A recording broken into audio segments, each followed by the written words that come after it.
작가라, 안녕?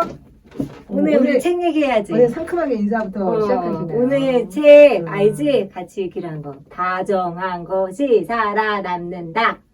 서바이벌 오브 플랜리니스트입니다. 네. 제가 이렇게 약간 꽁트처럼 시작을 했습니다, 여러분. 책 잡히는 라디오 독감에 오신 걸 환영합니다.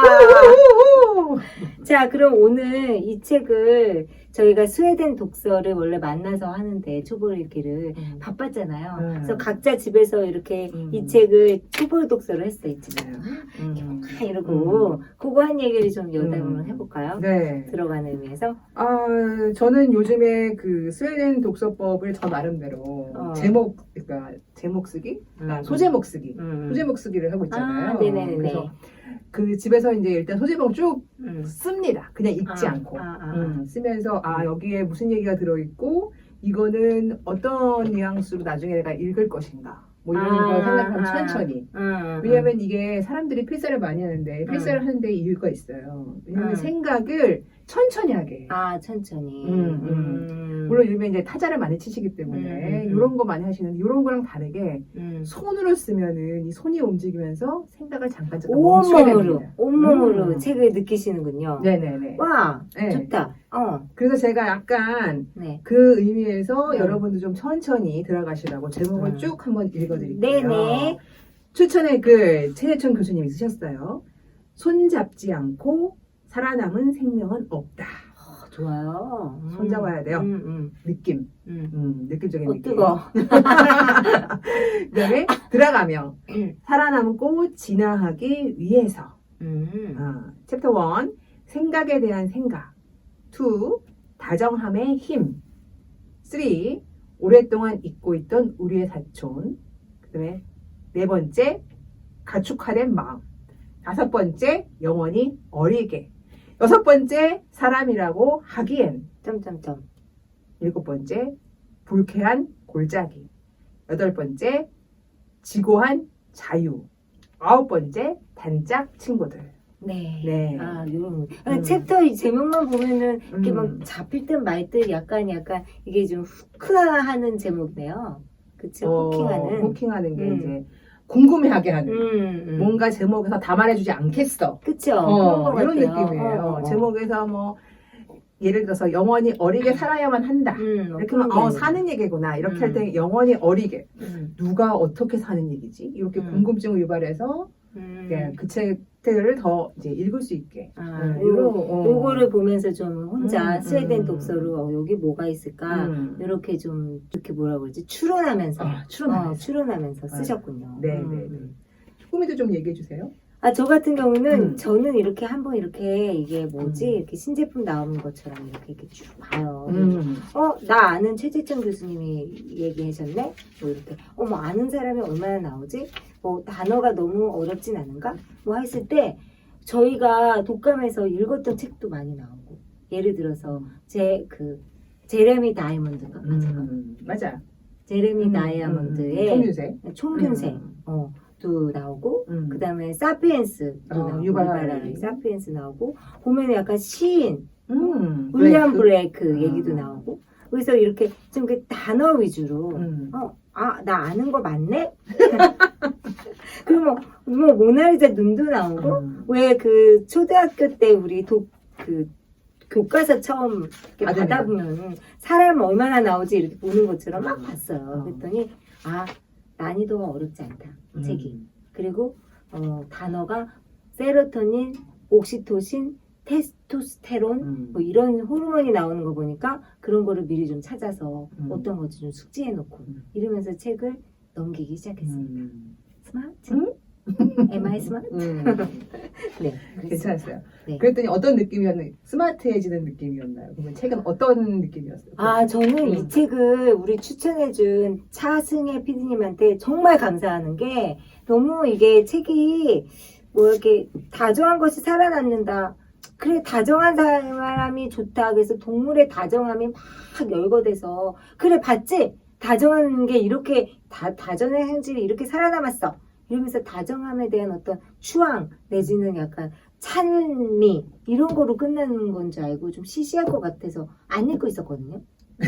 그랬는데 근데 아니에요. 이거 어. 통찰력이 있고 다정한 것 뒤에 어떤 오는 그 폭력성을 그레이트하게 설명해주고 거기다 플러스 알파로 대안까지 제시하는 정말 보물책이에요. 보물.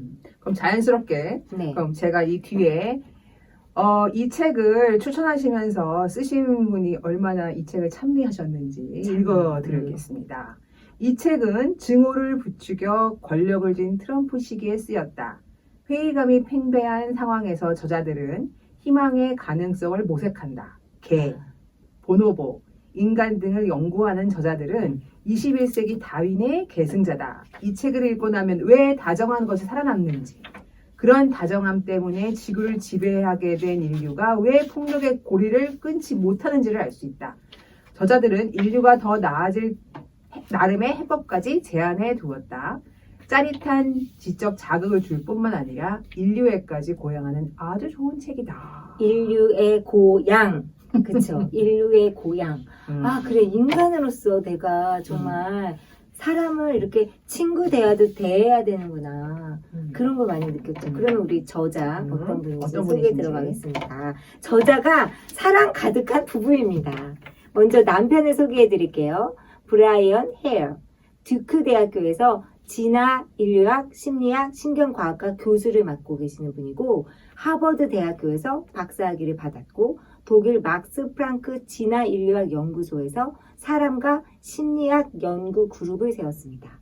그러니까 약간 심리학과 통삽을 하는 거죠. 듀크 대학교로 돌아온 뒤 듀크 개 인지능력센터를 설립했다. 그리고 또 우리 아내인 마네사 우주와 같이 공저한 책으로 개는 천재다. 이 책이 2013년에 나와서 대박이 났고요. 다정한 것이 살아남는다. 2020년에 출간해서 또 초대박이 났습니다. 그 외에도 사이언스, 네이처, 미국 국립과학원 회보 등 여러 학술지에서 100여 편의 과학 논문을 발표했다고 해요. 그의 아내. 그의 아내 마네사 우즈는 작가, 저널리스트, 듀크 대학교 진화 인류학과 연구원이셨고요. 사람과 심리학 연구 그룹의 구성원으로 누구 만났을까요? 우리 브라이언을 만났습니다. 두 분과 이제 결혼한 뒤에 정말 모험의 삶이 시작되었는데 브라이언과 함께 우간다, 콩고, 케냐, 독일, 러시아, 일본, 미국, 한국은 없어.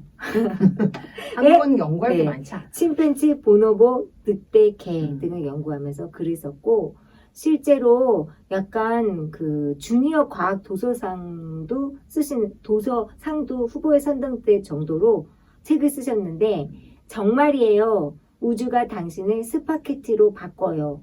라는 아주 재밌는 책을 쓰셔가지고 이거 한번 읽어보고 싶다라는 생각을 했습니다. 네. 그 외에 디스커버리 채널의 탐사 전문 기자로 활동했고 뉴욕타임즈, 내셔널 지오그래픽, 월스트리트 저널 등등 글을 기고하고 있습니다. 네. 그다음이에요. 네. 네. 그다음에 또 이제 저희가 자연스럽게 그다음에 넘어갈 분이 한 분 더 계시잖아요. 누구요? 감수하신 분. 아, 감수하신 분. 이 박한선이라는 분이신데 저희가 감염병 인류라는 독감에서 책을 읽었습니다. 이분의. 이분 책을 읽었죠. 근데 이분은 진짜 정신과 의사이시면서 또 정신과 의사만 하는 게 아니라 연구소를 또 진화 심리학자가 되셔가지고 새로운 길을 개척하고 계시는데 이분이 적자 생존이 아니라 우자 생존이라는 또 코멘트를 맨 마지막에 하셨어요. 네. 이 책을 감수를 마치시고 난 다음에 마치면서 이제 그 감수의 진짜- 글 이렇게 쓰시면서 이제 저희가 이제 앞으로 쭉 얘기를 할 테지만 이 적자 생존이라는 말이 잘못됐다. 그래서 다정한 것이 맞고 서바이벌 오브 프렌들리스트가 맞고 거기에는 이거를 한글로 번역할 때 우자 생존으로 번역하면 어떠냐 이런 말 하셨어요. 한자어가 또 의미심장하더라고요. 한자가 그게 무슨 어리석을 되게, 우리가 보통 어리석을 우라고 알고 있는데 그 우가 좀 제 어쨌든 뭐 걱정, 불안, 질병, 고통 이런 거를 대변하는 말이에요. 근데 거기에다가 사람 인자를 딱 붙여서 우. 요 우는 어떤 뜻이냐면 넉넉하며 도탑고 인정 많고 부드럽고 품위 있고 뛰어난 이런 뜻을 가진 이 우 잘라서 우자 생존으로 하면 어떠냐 이런 거를 피력하시면서 감수의 글을 쓰셨어요. 근데 진짜 그걸 열거해서 읽는데 이건 인간이 아니라 신 아닌가요? 따뜻하고 게다가 뭐지 능력까지 있으니 거의 이제 우자가 거의 아드네요. 그 뜻은 그래서 사실은 이 프렌들리스트 요거를 한글로 번역해서 이제 우리가 읽는 이 책 제목이 나온 거 아니야? 다정한 것이 살아남는다. 네네. 네. 근데 이 다정한 것이 한글인데 한자로 번역하면은 우자다. 우자 생존으로 번역할 수도 있었다. 네, 네. 그러니까 우리가 이제 그 영어로 말하면 survival of fittest가 적자 생존인데 이 책은 그것이 아니라 survival of friendly list이다. 네. 그쵸? survival of friendly list다 하고 강하게 주장하는 책이거든요. 네. 그거를 그냥 한자로 똑같이 바꾸면 우자 생존이다 라고 이제 감수의 글에서 쓰신 거죠. 너무 끝까지 아주 재밌는 말을 많이 쓰셔가지고 아주 재밌게 읽었어요. 그래서 이제 이 적자 생존을 이제 얘기를 해보면 사실 우리가 다윈이 그렇게 얘기한 줄 알고 있는데 사실 다윈은 그 종의 기원 초판본에 글 쓰지 않았대요. 그냥 자연 선택 요것만 써놨는데 이 다윈의 전도서라고 자처하는 허버트 스펜서라는 사람이 적자 생존이다 이렇게 썼어요. 그러는 바람에 다윈이 처음에는 되게 반감을 갖고 있다가 계속 생각을 한 거죠. 그래서 5세? 5판본? 뭐 이 정도에서부터는 이 다윈도 적자 생존에 대해 썼다고 해요. 그러니까 대세가 되니까 그 말을 썼군요. 그러니까 처음에는 다윈은 그렇지 않았다. 그냥 자연 선택이다. 뭐 이렇게 썼는데. 네, 그랬군요. 네. 그러면 우리가 우자 생존 챕터 1부터 볼까요? 네, 네. 그럽시다. 챕터 1 뭐예요? 발가락. 생각에 대한 생각 여기입니다. 그래서 여기에는 뭐가 나오냐면 인간이 왜 인간인가? 거기에 대해서 마음이론이라는 게 나와요. 마음이론. 마음을 읽는 게 인간이다. 이런 거죠. 그래서 이제 침팬지 연구를 이제 학자들이 처음에 동물을 연구하면서 사람에 대해서 더 알게 되니까 침팬지 연구를 많이 했어요. 침팬지 연구를 했는데 침팬지를 손가락으로 이렇게 어딘가를 가리키는 이런 손짓을 해보였을 때 침팬지는 손가락을 보고 있대요. 근데 사람은 한 2세 정도 되면은 손가락 같이 봐요. 그러다가 우리가 이제 4세쯤 4세쯤 되면은 이 손가락이 가리키고 있는 제가 만약 여러분을 가리키고 있으면 아니는 여러분을 본다는 거죠. 이 손가락을 보는 게 아니라 그러니까 요런 게 마음이론입니다. 마음을 읽는 네 Theory of Mind. 그래서 침팬지는 그게 없기 때문에 침팬지를 연구하는 건 사람을 연구하는 거에 그렇게 큰 이득이 없겠구나 하면서 이제 보노보로 넘어가게 되죠. 그 마음 이론을 침팬지로 적용한 사람이 토마셀로라는 유명한 학자인데 이제 우리 저자인 브라이언의 스승인 거죠. 그래서 이제 그 스승이 또 보노보로 옮겨가가지고 보노보도 이제 하고 강아지도 연구하고 그렇게 된 겁니다. 그 강아지가 그러면은 손가락을 받게요, 안 받게요? 받죠. 그래서 이제 처음에 강아지로 넘어갈까 말까 할 때 이 브라이언 헤어가 오레오라는 강아지를 키우고 있었어요. 그래서 오레오를 많이 관찰하고 그동안 많이 놀았던 거죠. 근데 많이 강아지를 키우면 하는 놀이가 공을 던지는 거잖아요. 공을 던지면 그러면 강아지는 계속 손을 보고 있냐? 그러지 않고 공이 간 방향을 보고 공을 뛰어갑니다. 우리 이게 너무 자연스러운데 이분은 학자니까 그러면 개가 더 우리랑 친근하다. 개를 연구해야 사람을 이해할 수 있다. 이렇게 생각한 거죠. 그래서 이제 그 여러 가지 단지에다가 먹을 거를 놓고 어디 있는지 찾아봐 이런 실험을 한 거예요. 그러면서 이 실험자가 이렇게 그 먹이가 있는 거에 이렇게 손짓을 하고 이렇게 막 눈치를 준 거죠. 여기 있다. 근데 침팬지는 못 알아들어요. 왜냐면 이렇게 협력적인 의사소통에 어떤 그런 능력이 없는 거예요. 근데 강아지는 이제 주인이 아니더라도 사람이 그냥 여기 있다 이렇게 손짓만 해도 거기가 과자가 있는지 알고 거기서 먹습니다. 그러면은 강아지가 더 두뇌가 좋으냐? 그건 아니거든요. 결국 협력적인 의사소통이 가축화된 그렇게 진화되면서 늘어났다. 이게 바로 자기 가축화 가설인 거죠. 근데 이 자기 가축화 가설을 저도 여기서 처음 봤는데 굉장히 많은 걸 설명할 수 있어요. 완전 키워드예요. 이 다정한 것이 살아남는다 했는데 다 읽었는데 자기 가축화라는 말이 떠오르지 않는다면 그 문제 있는 거예요. 다시 읽으면 되죠. 그러니까 자기 가축화는 외워. 그러니까 꼭 왜 그 키워드가 있잖아요, 책에. 그렇죠. 완전 키워드입니다. 자기 가축화. 그래서 사실 우리는 개가 원래 늑대였는데 사람이 길들였다고 지금까지 이제 생각하고 있었거든요. 그렇게 소문이 났죠. 그런데 똥 가설이 있어요. 우리 인간이 서식지에 똥을 쌀 거잖아요. 근데 그 똥 안에 위장 기능이 너무 좋은 사람은 거기에 똥 안에 그 영양분이 많이 들어가 있다고 합니다. 그래서 이제 늑대 개들이 영양분이 많은 똥을 찾아서 인간 서식지 주변에 오므로써 유인이 돼서 인간과 같이 살아가는 그런 환경을 조성했다. 그래서 자진해서 가축화가 됐다. 그게 바로 스스로. 그렇게 진화되는 게 왜? 생존에 유리하기 때문에. 그렇지. 예, 그렇게 해서 진화됨으로 인해서 여러 가지 형질이 변했다. 근데 그 실험을 또 여우로 실험한 또 사건이 있었잖아요. 이거 스탈린 시대에 스탈린이 이제 러시아에서 많이 핍박을 하고 과학자 죽이고 뭐 한두 사람 죽인 게 아니니까. 그렇죠. 근데 그때 벨야예프라는 사람의 과학자가 있었어요. 근데 이분이 이제 여우를 여우 농장에 가가지고 몰래 연구를 한 거야. 국가 장학금 받지도 않고 연구비 받지도 않고. 그 다정한 여우를 많이 교배를 해서 실제로 다정함이 많이 있는 여우를 몇 세대 걸쳐서 이제 태어나게 한 거죠. 그랬더니 외형이 사람이 갔는데 막 막 이렇게 치죠. 그리고 형질이 바뀌었는데 일단 뭐가 늘어났죠? 번식력이 늘어났어요. 그러니까 외형도 많이 바뀌고 뭐 했는데 얼굴도 짧아지고 동안이 되고 뭐 그런 번식기가 늘어나서 더 개체수를 늘릴 수 있고 그리고 번식하는 빈도도 더 올라갔고 그리고 아침마다 이렇게 나온다는 스트레스 호르몬 코르티솔 증가가 낮아졌어. 그러니까 스트레스를 덜 받아. 그렇죠. 그리고 세로토닌이 올라갔어. 그러니까 번식이 잘 돼서 개체수를 더 많이 일어나. 복지가 되는 거죠, 복지. 근데 이제 이거를 하고 있었는데 이제 이분이 이제 러시아 가서 그걸 봤죠. 그랬더니 맞죠. 자기 가축화가 맞구나. 자기 가축화 가설이 맞다. 맞다.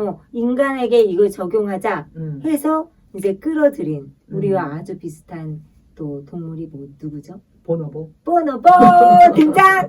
사장이 보노보입니다. 네. 보노보 얘기 우리 또 보노보 내 안의 유인원이라는 책으로 우리는 독감에서 읽었잖아요. 그러니까요. 이거 독감에서 읽은 책이 새로 생각나더라고요.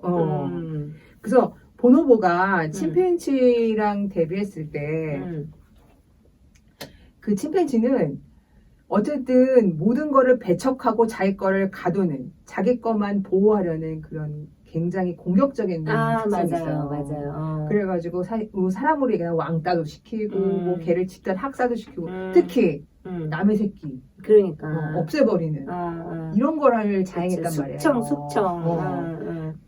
그랬는데 영화 살해도 하고. 그러니까요. 아주 유명한 뭐 트래픽 사건도 있고 그랬는데 보노보는 아주 살기 힘들게 처한 보노보가 있었어요. 네. 그러니까. 근데 이 보노보가 정말 이렇게 놔두면 죽겠다. 하지만 다른 보노보한테 키우도록 한번 해볼까? 거기 집단 서식지에 배령했어.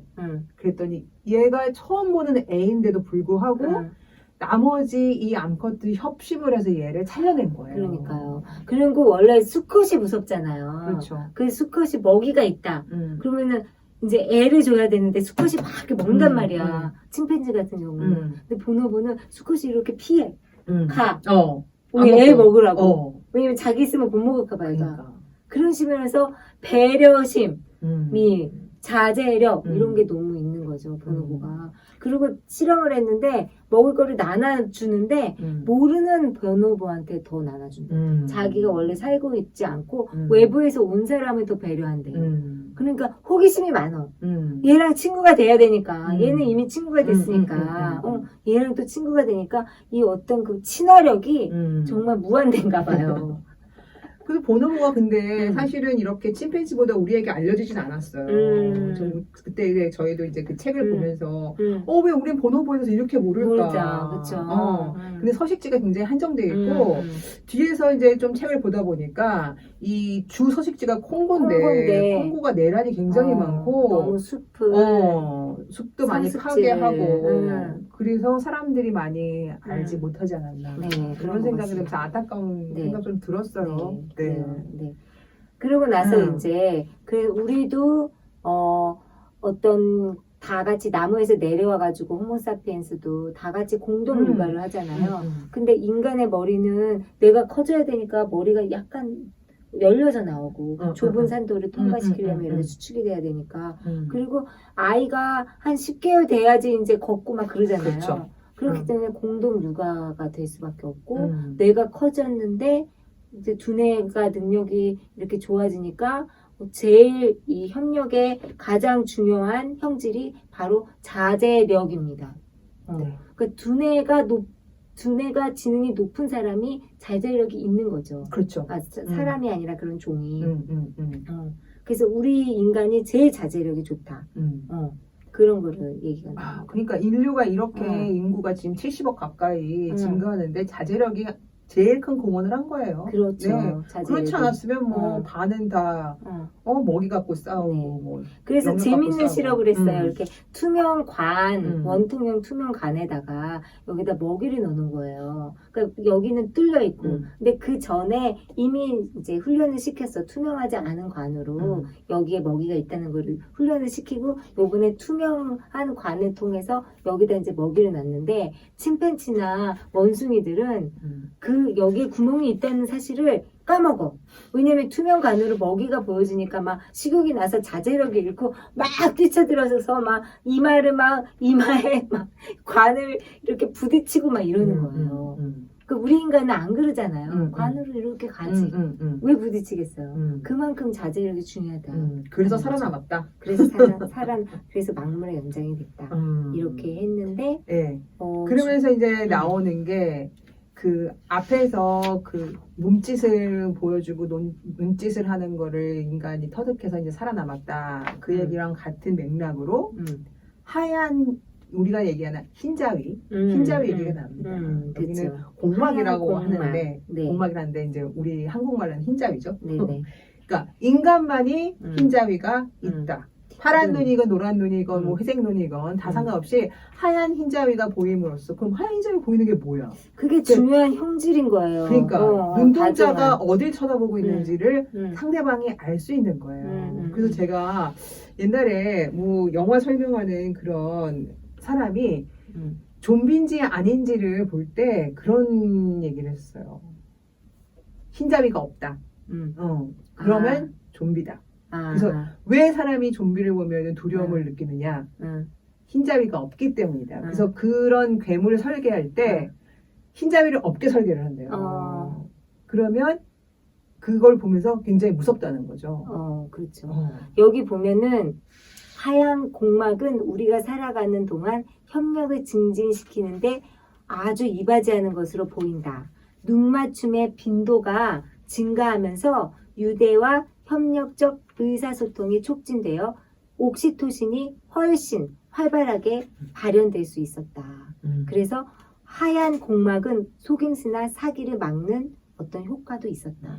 그래가지고 이제 재밌는 실험이 눈이 그려진 그 로봇에게 설명을 들은 거야. 어떤 이제 돈을 내라고 좋은 일에 쓰인다고. 그랬을 때 더 많은 사람들이 기부금을 넣었다. 그렇지 않은 것보다. 그 너무 재밌지 않나요? 설득력이 있는 거야. 그냥 눈이 그려졌다는 것만으로도. 그쵸? 그 눈이 그려진 비품 모든 상자에 더 돈이 더 많이 넣었다. 그래서 내 티셔츠를 제작하려고요. 여기 다 눈이 그려진 나 좀 기부해 주세요. 돈 좀 주세요. 아니 그래서 그 실험도 한번 어떤 프로그램 같은 데서 해줬어요. 그냥 이렇게 물건을 집어갈 수 있는 데서 눈을 그려놓으면 훨씬 훔쳐가는 빈도가 낮아진다. 그러니까 이게 진짜 자기 가축한 거죠. 나를 보고 있다고 생각하는 것 자체가 자기 어떤 자제력을 자제력을 이렇게 사사로운 거에 집착하는 자제력을 이제 키울 수 있다는 거죠. 그러니까 사람만이 이렇게 오랜 기간 동안 지구를 지배할 수 있는 거. 사실은 지구를 다 지배하는 동물은 다 사라졌대요. 공룡 뭐 이런 것들 있잖아요. 근데 사람만이 이렇게 오랜 시간 동안 지구를 지배한다는 게 이런 것 때문이 아닐까. 지배한다는 말 자체가 좀 껄끄럽긴 해요. 우리가 어떤 개체를 지배하는 건 아닌데, 그쵸? 지배 말고 뭔가 이렇게 좀 많은 영토에 살고 있다? 상위 존재로서의 존재감을 어떤 제공하고 있다라고 생각을 하고 싶습니다. 네. 그러면은 여기까지는 되게 이제 우리가 프렌들리 해가지고 다정한 것이 살아남아서 뭔가 이렇게 더 행복해졌다. 이지만 이제 반전이 있습니다. 네. 그러니까 아까 공동 요가를 통해서 아이가 이제 마음이론을 통해서 저 사람은 집단 내 타인을 구분하기 시작한다고 그러거든요. 집단 내 타인. 이것도 키워드라고 생각해요. 그렇죠? 그럼 집단 내 타인이 있다면 집단 밖의 타인도 있잖아요. 그러면 그 집단 밖의 타인은 인간이 아닌 것처럼 생각하는 비인간화라는 개념이 나타나기 시작합니다. 너무 무서웠어요. 그러니까 비인간화라는 이걸 명명하는 순간 공격의 대상이 되어버리는 거예요. 그러니까 어떤 내가 사람 마음을 움직이고 싶은 사람이 있다. 그러면은 그 사람한테 뭐를 주입하냐면 너 빼면 나머지는 다 인간이 아니야. 그러면 너가 어떻게 해야 돼? 얘네를 그렇죠. 배척화해야지. 그치. 이런 걸 심어줄 때 아주 비인간화가. 그러니까요. 우리가 다정한 아빠를 생각해 보세요. 우리 가족을 너무나 행복하게 진짜 운영하고 근데 외부에 적이 나타났어? 아빠가 막 나 생일 선물 사주고 막 김치찌개 끓여주던 아빠가 갑자기 막 테러리스트가 되는 테이크인 되는 테이크인 니암네스 되는 거지. 그래서 폭력에 자행하고 분노를 막 하고 잔인해지고 이렇게 이게 다 자기 가축화 가설로 다 설명이 되는 거죠. 다정한 대신 우리라는 불리는 존재들한테만 다정하고 적이라고 불리면은 완전히 비인간화 한다는 거죠. 그러면서 이제 188쪽에 그림이 나와요. 네네네네. 어떤 그림이냐? 아주 유명해서 모르는 사람이 없는 이 그림. 네네. 이거 뭐 그 사회과 부도에도 나오고 뭐 그쵸? 박물관에 다 있습니다. 박물관에 다 있죠. 네. 이게 원래 이렇게 그리면 안 되는 건데 왜냐면 우리 진화가 이렇게 선형적으로 돼 있지 않잖아요. 그러니까 처음에는 이런 줄 알았어요. 이런 줄 알았는데 뭐 네안데르탈인이나 이런 게 다른 종이다. 사피엔스 책에도 그걸 집중적으로 다루고 있는데 다른 종에서 걔네가 태아되고 얘네가 태아되는데 그 연도가 다를 뿐이지 사피엔스다 우리는. 그쵸. 그리고 우리가 침팬지가 우리보다 막 열등하다, 진화가 덜 됐다 이렇게 말할 수 없잖아요. 그렇죠.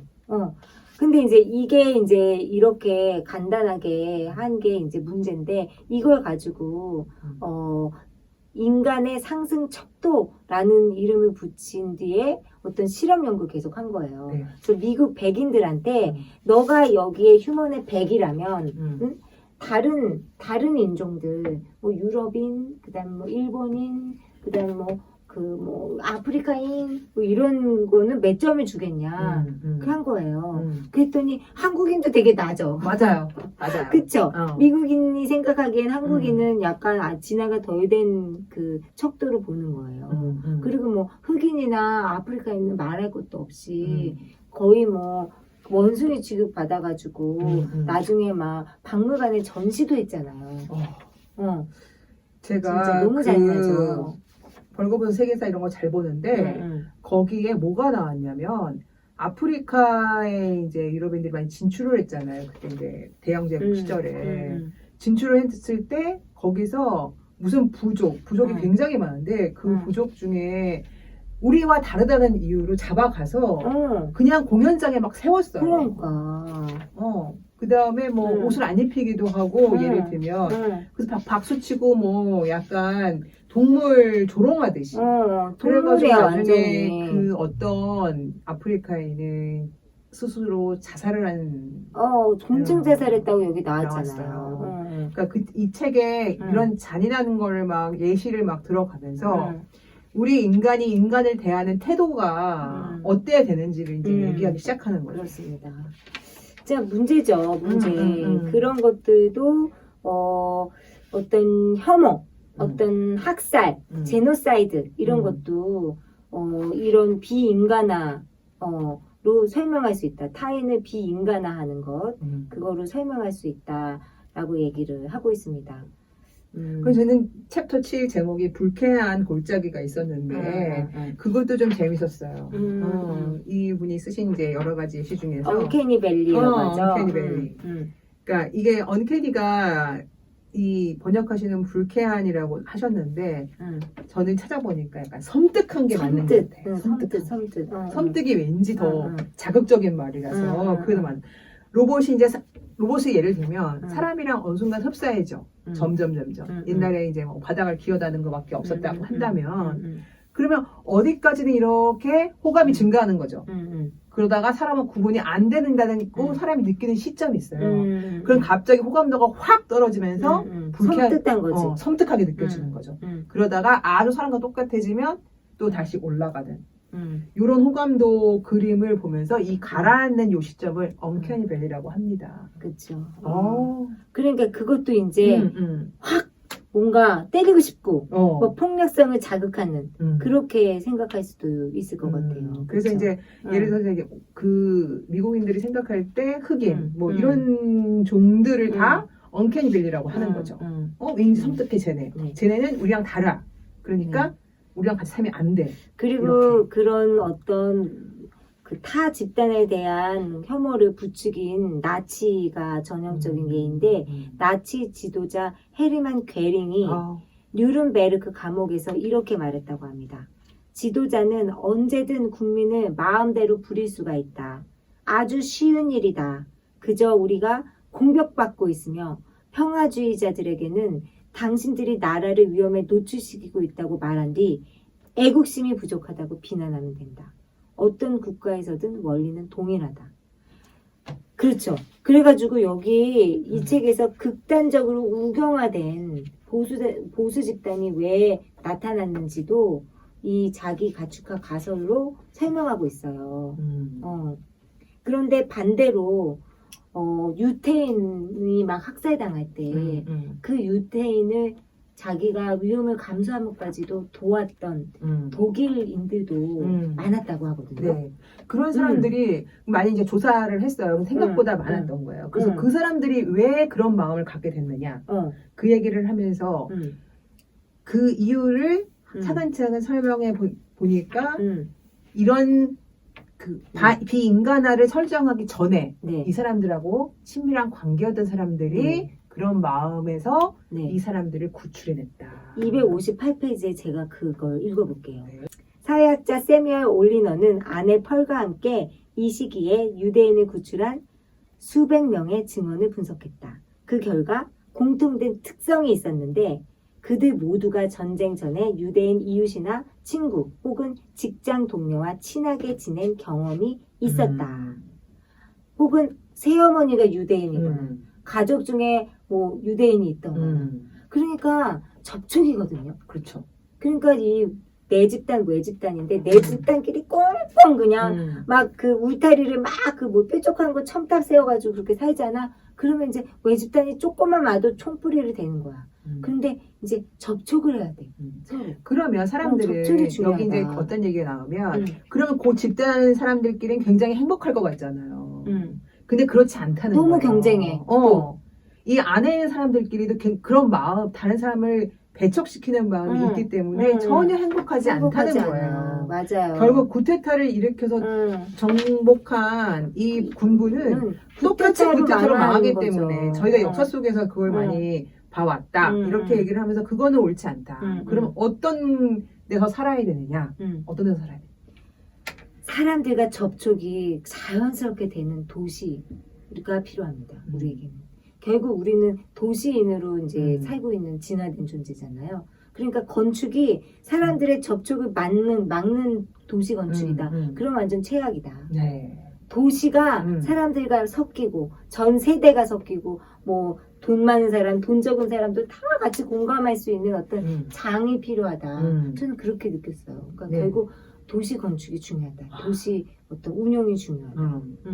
그래가지고 우리 저번에 또 아파트 공학을 읽었잖아요. 네네. 거기 읽었을 때 어쨌든 미국에서 이 도시를 만들면서 사람들이 모여 살기 시작했는데 이 사람들이 백인들이 이렇게 집단으로 고속도로를 해가지고 외곽으로 나갔단 말이에요. 그러면서 도시가 어떻게 됐냐? 슬럼화가 됐다. 그렇죠. 같이 못 살기 때문에. 네. 그러면 네. 이 사람들도 불행하고 나간 사람들도 불행하다. 그런 얘기가 나옵니다. 여기도 똑같이 나오더라고요. 맞아요. 네네. 그렇습니다. 그래서 이제 결국 서식지는 바뀌었지만 우리 종의 본질은 변하지 않았다. 우리는 큰 규모의 집단 안에서 협력하며 살아갈 때 가장 창조적이고 네. 생산적인 종이다. 네. 이렇게 하면서 협력을 강조하고 있습니다. 네, 맨 마지막에 음. 자기의 강아지 오레오랑 걷는 자기 아이인 것 같아요. 아이의 뒷모습 사진이 나오고 이런 마지막 문장으로 마무리하고 있습니다.